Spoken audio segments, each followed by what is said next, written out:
Do you wave your terrible towel when Renegade plays? Reach for a tasty cake when JJ shouts, "He scores!" Does the sound of an F1 engine make your heart race? Doing push-ups with the Nittany Lion after a TD?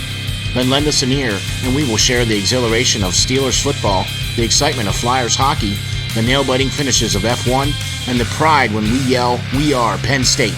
Welcome to the SteelFlyers show, the strangest combination of sports fandom since pineapple was put on pizza. Greetings and salutations. Welcome to the SteelFlyers show. This is Draft Central for the Philadelphia Flyers.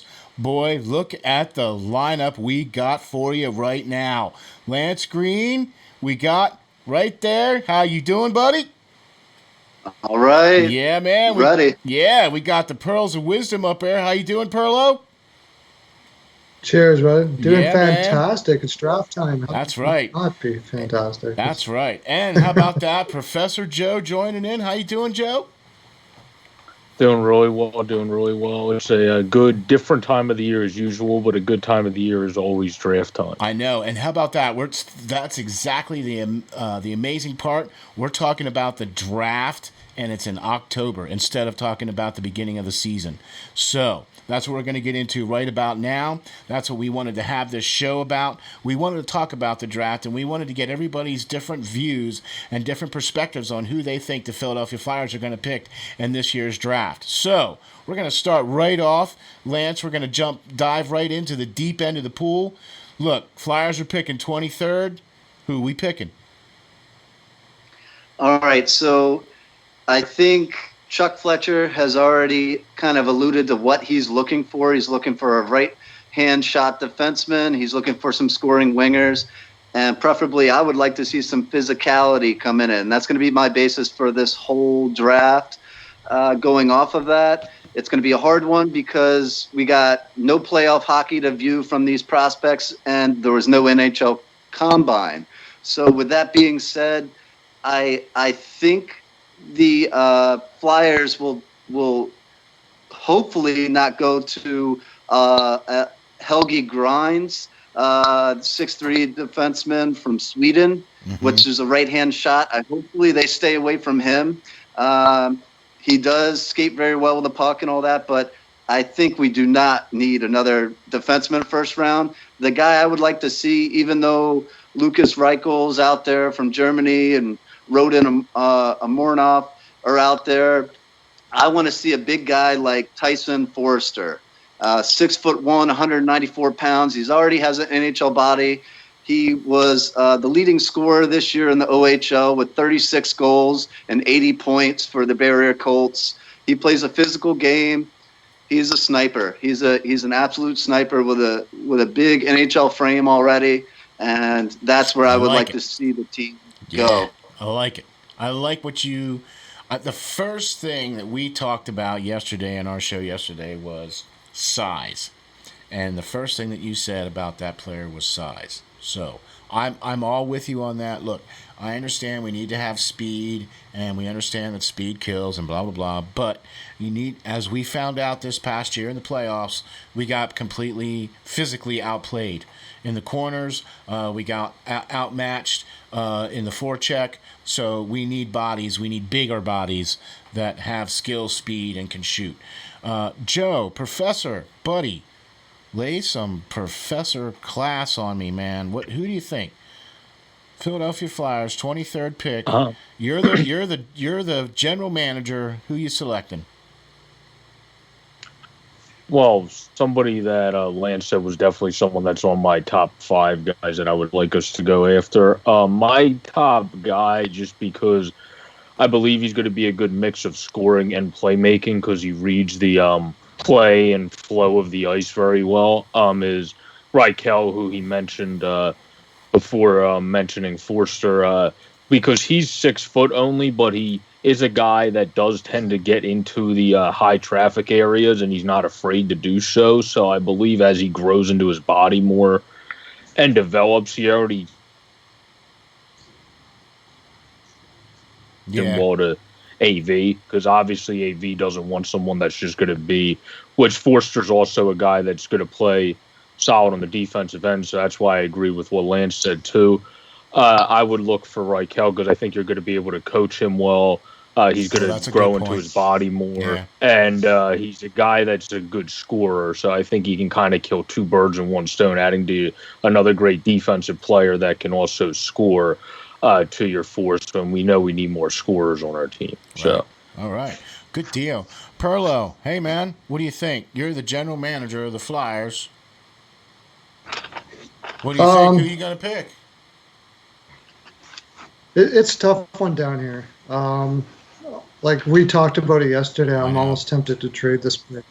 But if I'm going to pick, and my people above me are saying we want size, and because you're not going to get size and scoring here very, very, very much. If maybe go with a guy that plays big, maybe isn't the biggest guy like Brendan Bryson. If he happens to fall down to us, I really like his overall game. He did put up some pretty darn good points.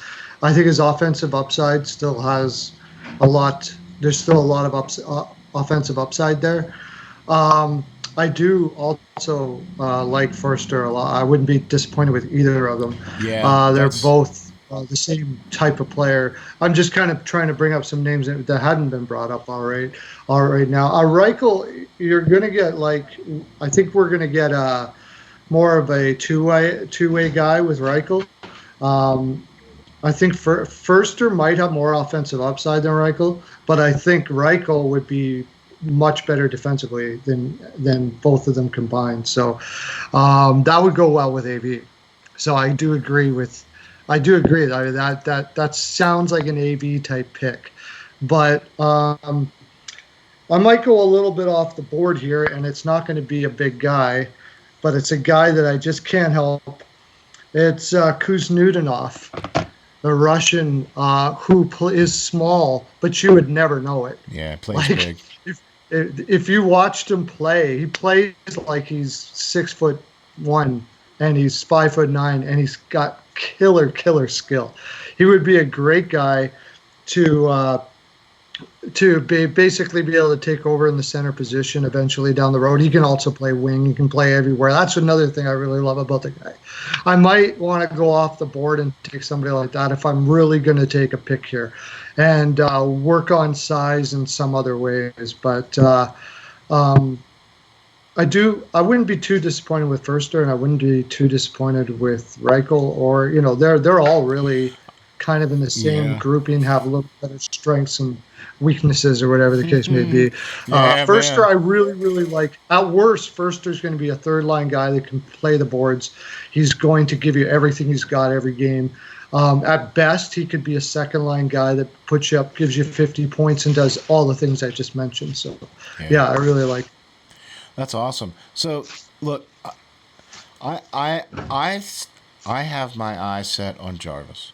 I know he's going to probably not be there, but I'm allowed to dream. Why not? He's slated to be a late first-round pick, okay? And he very well may be available for us. So that I like Forrester's game too. He would be one that I would not have a problem selecting first. Either way, I think I like the selections that you guys have for sure. Now, with what we talked about a little bit yesterday, do you guys think that would be a good idea to trade the first round pick? Let's start with you. Can I say one more thing? Yeah, go. I was just going to say one more thing about. There's a couple guys I was thinking of, but I don't know, because in some mocks you see them higher and others you don't, so it would be a risk at 23 that have size. Or obviously Colangelo's 6'2" that played for the Steel, and then Sault Ste. Marie, Jaromir Pitlick is 6'3". So that would be two guys with size, but those are more risks to pick at 23. Yeah. Could it pan out? Absolutely. But there's more of a chance of it being the boom or bust rate there is not as far leaning towards boom as some of the other guys we mentioned. So it would be a higher risk, but could pan out very much for you, and they have size and a good combination of skill. So I wouldn't be surprised if we go off the board with like that either. That's why I figured to bring those guys up. Because that's good thinking out of the box too. You know what I mean? Because that's exactly with what Lance pointed out in the very beginning, and what we've all been talking about from the very beginning, is we're looking for size. We pointed out that we got completely and utterly outmatched in the playoffs by guys that were that hit us more and beat us to the boards more. So look, I got no problems with picking guys that size. You know what I mean? That's what I would be considering if I was you know what I mean. So go ahead, Lance. Yeah. Yeah.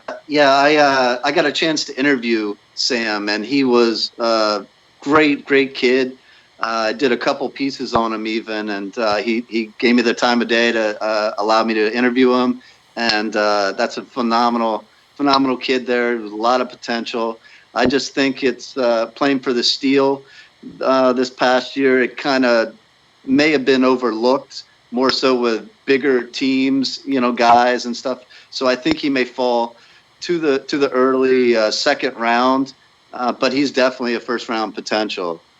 Yeah, and you're always going to have those tweener guys that might get, you know what I mean, where somebody on their draft board looks at somebody and says, yeah, he's a second round guy, but say, somebody else is looking at him and going, yeah, that's the guy we want for our first round draft pick. So you're going to have a lot of that kind of stuff.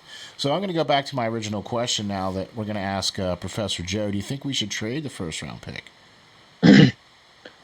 I think that's really hard to say when you're at 23, especially going into a draft that's also this plentiful, that I know we've discussed in the past, because when we don't have the combines, as Lance mentioned, we haven't had the playoffs for these leagues. You haven't seen all this stuff. So guys you might have in your top 5 on your board, you might be like, oh, crap, they're not there. So then you'll be like, okay, cool, let's trade down to gain more assets. Or you might be coming towards it and going, oh, crap, this guy's still here. Let's trade up to get him. Yeah. So, it's really hard to say when you're at 23. I have a feeling we're probably going to stay with it just because of how deep this draft is. I think someone that's in the top 5 of our board is probably going to be there at 23, but if we trade, I would say there's a much higher % chance, sorry with the dog barking in the background, but much higher % chance that we trade up than down. That's okay.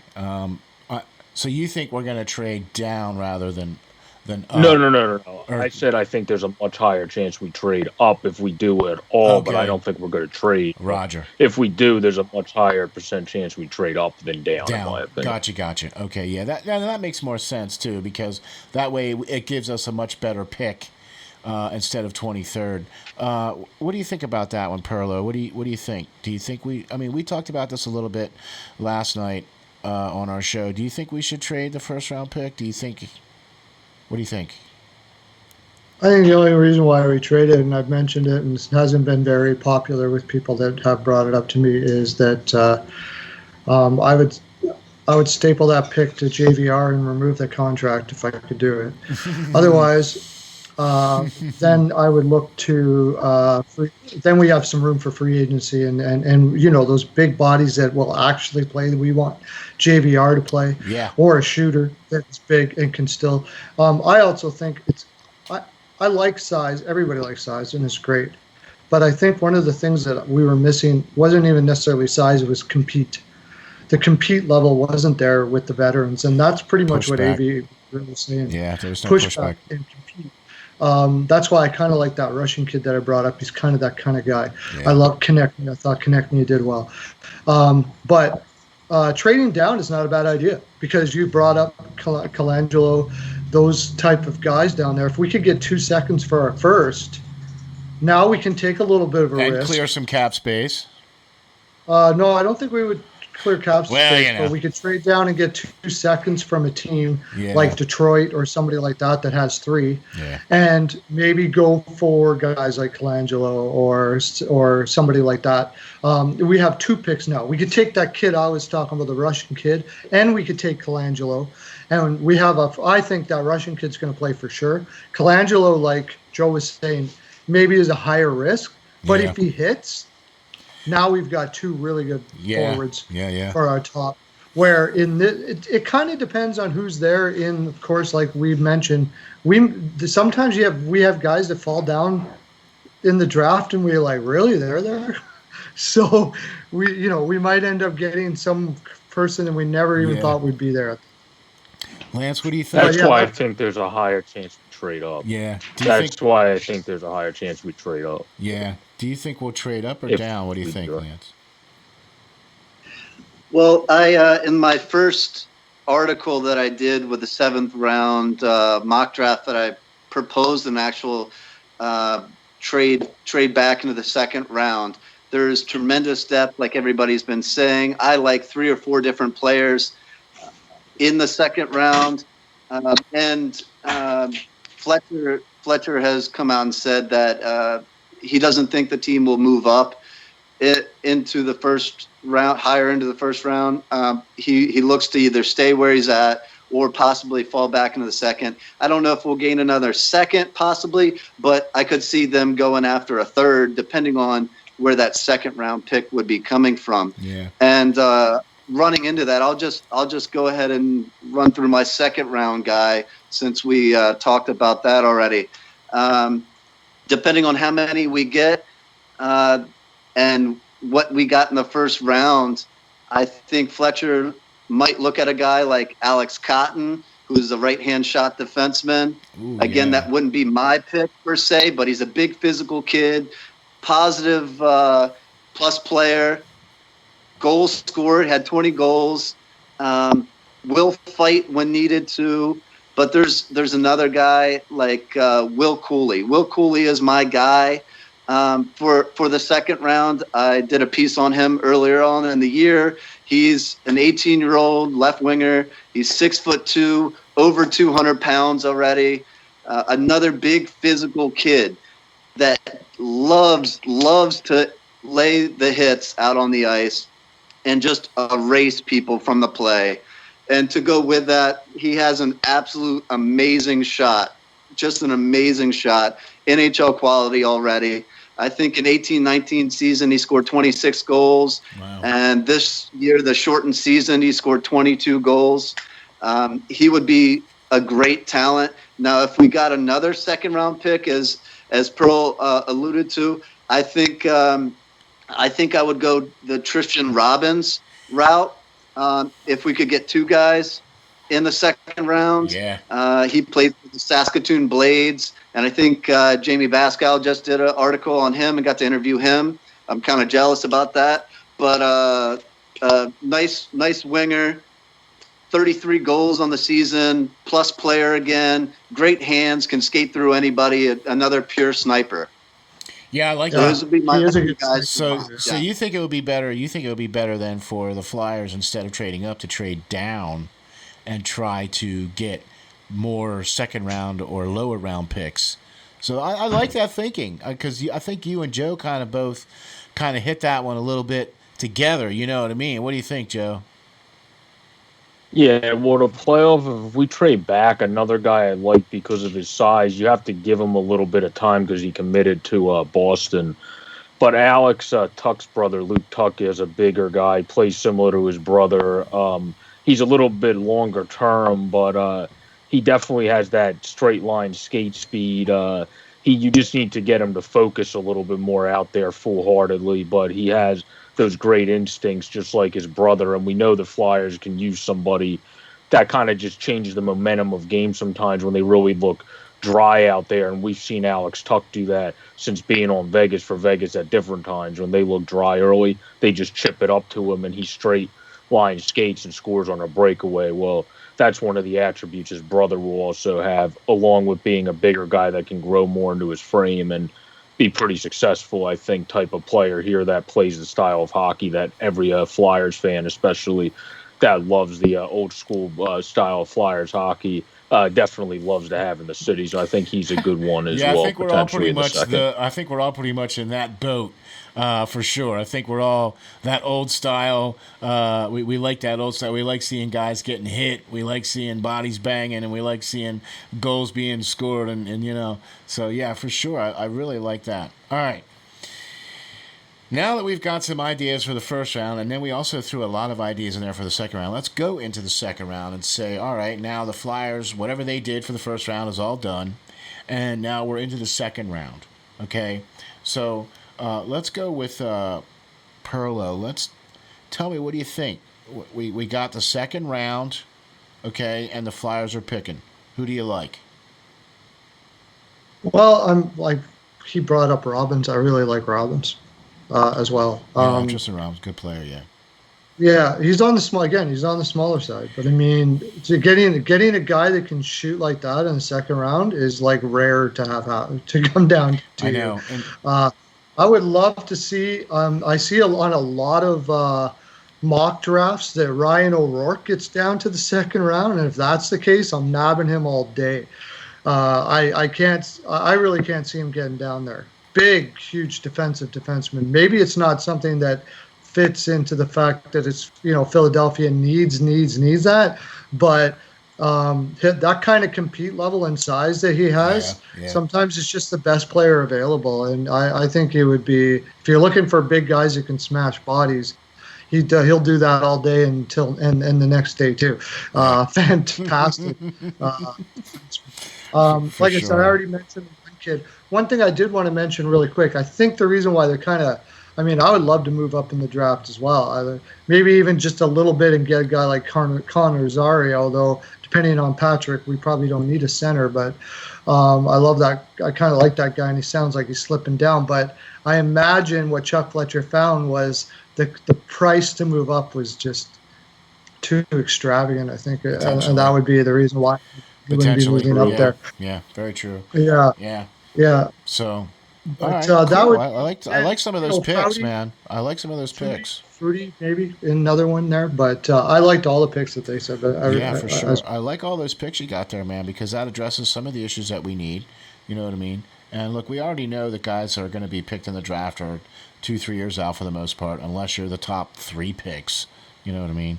So, Professor Joe, what do you think? Second round, who do you like? Well, I gave away one of my guys already in Tuck's brother, Luke. But he's a top guy, and then Lance stole. No, I'm just kidding. But Lance and I agree on one guy in Coley. He was going to be one of my main guy to mention, and then Tuck was the second guy I have written down on this Post-it note over here. But a guy, other than being able to physically outmatch people, guys that play really big that are fast at defense, I've always been a sucker for. So one guy in the second round, especially if you get a second pick, I've looked at a little bit because he plays bigger and blocks shots, is Soleil, Ronan Soleil, who played for the Silvertips, because he plays a lot bigger than he is. He just still needs to grow into his body more. But, I mean, he already plays big minutes. He's on the penalty kill. He's great in transition, obviously, because he's fast as heck. And he's not just an excellent straight line skater. He's pretty good side to side and is a very good on the back check skater already. He just needs to grow some more, and it'll be a little bit of a project. But if you can get a guy that's that fast with some offensive skill, but also most guys that are that fast as defensemen tend to just be offensive. Yeah. Or that's not with the case with him. He still gets back on defense pretty good.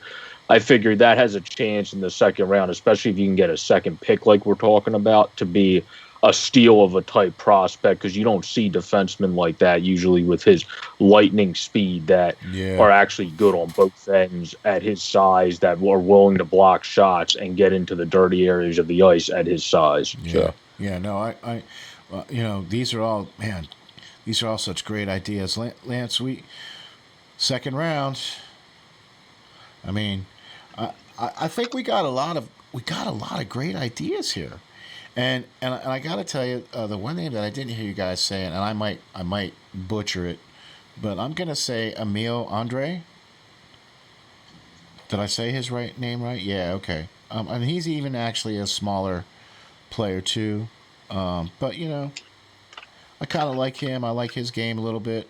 That might be if we get that second round pick, he might be that one guy that we could probably throw in there for that. You know what I mean? So I really like what you guys talked about, man, because I don't think we're going to be able to move up.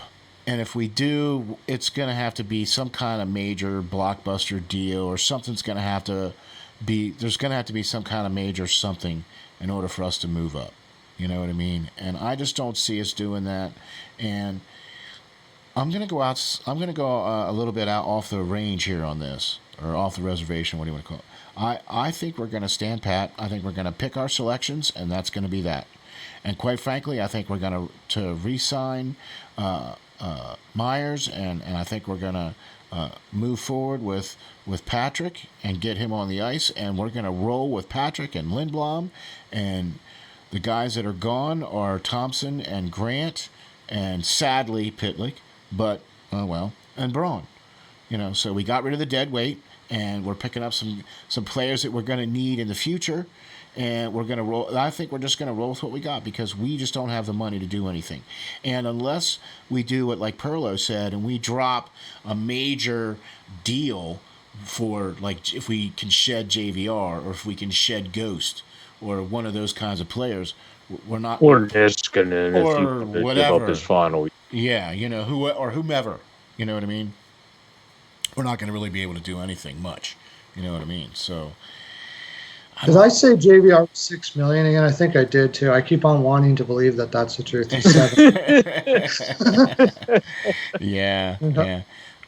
Extra million does keep you trades. That is a fact, though. Yeah. If you have an extra $1.5 million in a trade, that can be what haunts you trying to make a trade. But one guy I forgot to mention, I don't know if we're fault of us in the second round where we're at. That's more why I didn't mention him. But William Dufour is a guy that I had a 14-game scoring streak this year. He's big. He wants to hit you, and he is definitely willing to block shots and pound with everybody on the ice at 6'2" and still growing into his body. So he's another guy, if he falls to you in the second, also falls into that size with skill category. So yeah, I think. And he definitely enjoys people, so that could be a guy that turns into like a Tom Wilson-esque, just annoys the hell out of you, but definitely can score the key goals whenever you need him to because he has a very heavy shot. Right. So there you go. What do you think, Lance? Do you think I have a question for you. How's this? Do you think we package? Can we package? I mean, what? I don't know. I don't know. At this point, I'm looking around the league and seeing guys that are getting traded. I mean, like the Rangers did, trading away still a talented defenseman in Stahl, but his salary is a little constricting on the team, and he's getting a little long in the tooth. But they also had to package a second-round pick just for somebody to take him. So that I don't really want to do that. Yeah, I don't really want to give away a second round pick or anything. This is where we disagree, but there was only 1 year at $5 million for Marks, and he's well past his prime. So 3 years at $7 million for a guy that so far shows that he maxed out at 20, it's going to cost you the first. And unlike you, I would do it. I would get rid of it for the first, for sure. Okay. I would get rid of $7 million for the first. Get rid of Ghost and Nope. If you can get rid of Ghost and Niskanen, and I love Ghost, so I don't want to trade Ghost per se, but I mean, if you can get rid of Ghost and Niskanen, I wouldn't give a first to get rid of JVR. And I don't necessarily love getting rid of a veteran defenseman in the final year of his contract, but it's better than giving up a first to get rid of JVR when you have Zamula, you have Friedman, who you locked up, and you also have trying to come back again from injury that we all always forget about, Sam Moore. Yeah. Go ahead. I think the only difficulty is that everybody doesn't really look at as Ghost is, everybody still likes Ghost here and stuff and wants him to turn it around, but he's also a defenseman that has had both knees operated on. He's had a hip surgery in his past, and he's 27. Yeah. He's not like 23 or 24 anymore. And then, he's spent most of the year in the press box for us. So he's a guy making decent amount of money that couldn't even stay in the lineup over a guy like Hag that's getting paid a fraction of his salary. So that's going to be a harder trade to get rid of than we think. And JVR has been in the doghouse all year long too. He's he can total some goals, but he's a lazy player in my mind. He skates like he has cement blocks on his feet, and he just doesn't want to play defense most of the time he's out there. Yeah. So No, that's Nailed I it, don't buddy. think somebody's Nailed going to it. jump at an opportunity to take on a $7 million contract unless we're retaining $2 or $3 million in salary in that contract, and then you don't want to. That's for the life of the contract as well. Yeah, that's not helping before us. you could just do it for a year or something, but now you have to, in the CBA or whatever, it requires you to take it throughout the whole contract. So Yeah, it's going to be harder to shed that salary than most people think. I mean, obviously everybody's out there. Oh, let's just trade Ghost and JVR for Line A, and that's not how it works. I mean, That's not it's just not. It's not That's that why I easy. said It's funny. We all agreed on that. We all agreed on that fact that that's not how that works. That's why I said No. the costs are first, and I don't even know if that'll do it. Detroit is about the only team that might do that, and if they don't, we're not doing it. Yeah. Pretty much. Yeah, no. So No, I don't think it's easy to trade Ghost. I agree with Lance. Sorry for I didn't mean to cut you. I go. couldn't. My thing last for a second. But I was saying I agree with Lance. Trading Ghost is not the easiest thing coming off of 2 surgeries to your knees. And then I have terrible knees. I haven't had surgeries on them, but I have terrible knees, so I know how that can feel for someone. And then you had a hip surgery. So, yeah, I mean, I do think, though, at $4 million, that's definitely a lot easier to trade for a 27-year-old defenseman that showed he had the skating legs a bit under him. He didn't show his skill was back yet, but he showed he had his skating legs back when he came back in the scrimmages and play before return to play, the exhibition games, and then the whatever we called the play-in games that we ended up coming in place. I disagree. So, I mean, he puts in on some. I think it's easier to trade him than JVR because he has a lesser cap hit, that I agree. and he's younger. Yeah. But that's more what I'm getting. Where I don't think he's easy to trade, but he's easier to trade than JVR's. But like, I don't think if you want to trade Ghost, you're ever going to have to give up a first.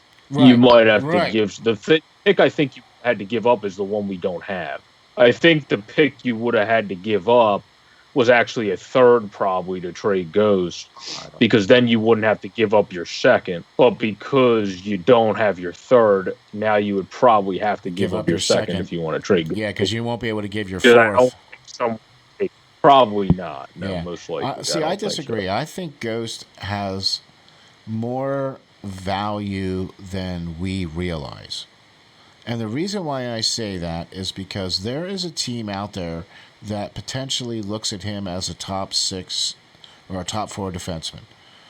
Whether we feel that or not, we don't know. Nobody's saying anything. Yeah. I'm hoping and praying on that too. Because like it would be nice if Florida could come calling, or Arizona, or a team that's got a lot of cap space, or Calgary, or anybody. I don't care who. I don't care, because quite honestly, I don't think Ghost is going to fit into our system. I hate to see him go. I really, really like having him in Philadelphia, but he does not fit into the AV system. He is not bought in, and until he does, and until that happens, he's just not going to be here. And I would much rather get something for that guy, and he's the only one I think that has any value over JVR, because JVR's contract just puts him out of touch with everything, with anybody. Nobody wants to eat that contract, and we can't afford, as a team, the Flyers cannot afford to eat that money for the entire life of his contract, because we're trying to get rid of money, not trying to eat money. You know what I mean? So I think if we're going to trade Ghost, that's going to be the way it's going to happen. It's going to be Ghost. He's going to be the one, and that'll give us that little bit of extra money. That's just my opinion. So there you go. I put it out there. Well, the only other way to trade Ghost too, now that we don't have our third round pick, excuse me, which is a way I think you could have got rid of him easier, is giving up probably a forward you don't necessarily want to give up, but a team would like, because the Flyers have a lot of quote-unquote NHL-ready forwards that are knocking on the door.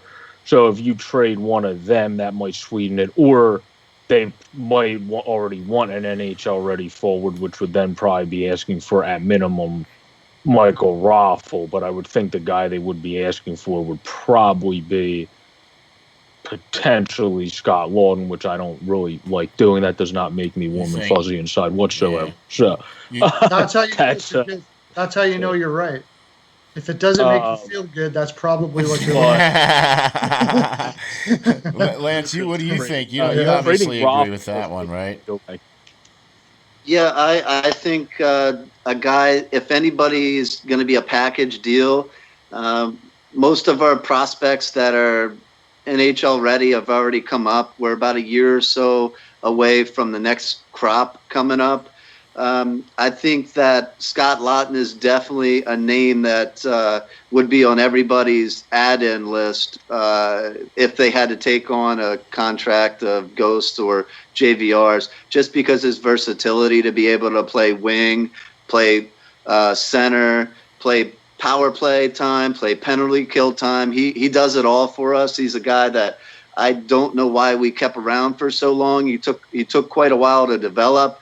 But now that he has, watch out. I mean, he's an integral part to this team and definitely fits into this system. I would hate to see him go, but if it was to be able to relieve that kind of contract that JVR has or something like that, I think we got to do whatever we got to do to sign back Myers. I mean, he's a top 4 defenseman for us. Like it or not, like we need the money to sign him back, and we need to figure it out quick. Yeah, I agree. And that's a great point, Lance, because this is the reason why we're delaying impossible inevitable that we'll have to buy out his contract anyways. Yeah. Because of this situation. At least if we wait a year and hope the heck, I don't know, maybe magically he turns into the JVR we all projected JVR to be for 1 year, but the longer we can wait with it, the less it's going to hurt on the cap for the next couple of years to buy him out.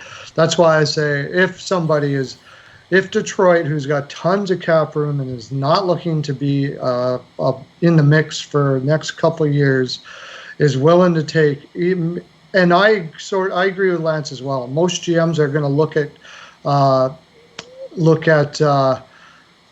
Ghost the same way Lance just looked at it. Why would I take 4 years for the next 3 years in this kind of climate? We has had the surgeries, and he wasn't even able to make the team through the playoffs. He would play in and out, but didn't look good.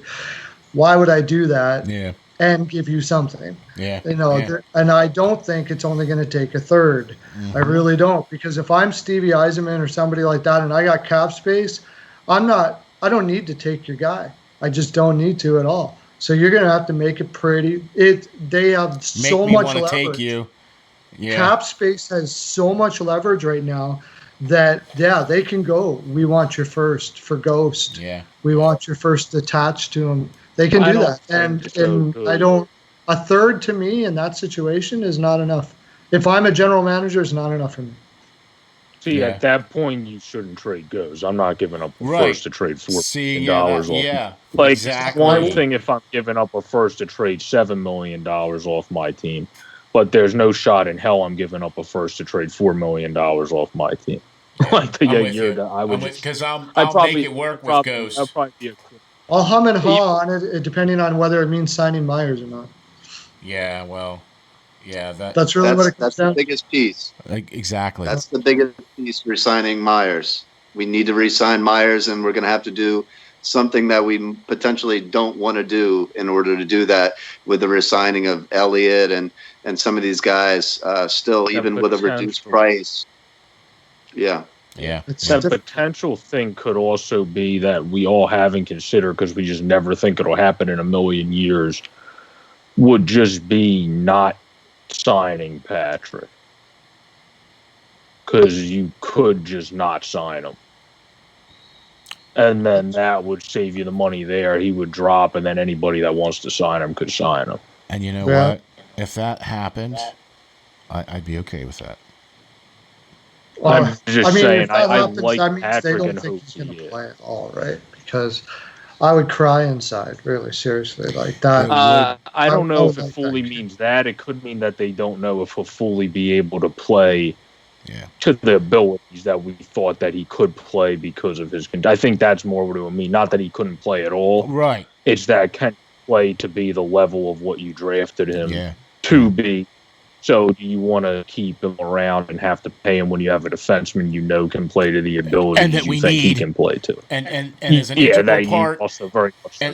yeah, Because what Lance said at the forefront is, I think most teams nowadays going to the draft look who's a great quality right-handed defenseman, because nowadays when you look at the best defensemen in hockey, you more so think of left-handers than you think of, other than Alex Pietrangelo, obviously, but like you more so think of left-handers, and now you got McCarr coming in to help with that. So, but those are the guys that you really need to get, the guys that can balance out your defensive staff more. Yeah, so yeah, that made a lot of sense to me for sure. earlier. That's why trading Ghost would actually be a lot easier if he was right-handed. Even with the surgeries he had, it would be a hell of a lot easier if he was right-handed. For sure. Guys, I got to tell you something, man. This has been a huge blast. I can't believe that we've been able to cover the first 2 rounds of the Flyers with all kinds of great ideas, great picks. Everybody had great ideas. And then we even talked about what we could do for trades, or how we could move up, or how we could move down. This is all part of the Draft Central set of programming here that we're trying to bring you guys, and we're trying to get you all prepared, because we're all just as excited about the draft as y'all are. So we would like to thank all of our guests for joining us today. What a great show it's been. What a blessing it is. Pearlo, how you doing, buddy? How can we follow you, and how can we get in touch with you? Wow, the fantastic SteelFlyers website that's just going to grow and be amazing. You can find all my work there under SteelFlyers Friends. Go to the website, www.steelflyers.com. Of course, I have Pearlo's NHL POW in my Twitter. And then you can get me on my NHL Pearls of Wisdom. And let me say, Lance, this has been awesome to get to first time I've worked with you, and I've loved your writing for a long time, and it certainly didn't, it was everything I expected. It was fantastic. It was great. Thank you, my friend. Yeah, for sure. Thank you. Yeah, man. Right back at you. Go, Lance. How can we get a hold of you, man? It's been a real blessing. Once again, we get to fly together, my brother. Great having you on here once again. How can we get a hold of you, and how can we get all your articles, and how can we get all your stuff? Sure, guys. Again, flyersnittygritty.com. I'm on there quite a bit. Produced a couple of articles. And you can always follow me on Twitter at LNGBASSIST, the numbers 39. And, of course, Steel Flyers, you can look me up on there as well. I appreciate it, guys. Yeah, man. Professor Joe, thanks for joining us, man. As always, holding class. Man, we love having you on, brother. How can we get a hold of you, and how can we get a hold of all your great stuff? Yeah, again, in the friend section of SteelFlyers.com, and my Twitter is at JJBorek, BOREK 26, and then Pub Sports Radio and OT Heroics are other couple sites I do. And Lance, I echo what Pearlo said. It was a joy to be on with you for the first time. Definitely looking forward to doing more shows for the draft and just NHL in general in the future. And it was great to have the full squad together, per se. How about that? Yeah, man. I like it. For sure. It's been a pleasure. It's always great having all these great guys on. This is what we try to bring for you guys, is all this great information, and we try to bring to you guys all the great truth. And to do that, we have to bring the best talent and the best people. And Joe and Pearlo and Lance, these are the best people right here. I thank you all for being here. I'm Steel Flyers. You can catch me at www.steelflyers.com, or you can follow me on Twitter at SteelFlyers52. Just remember, stay safe, stay strong, and hang tough.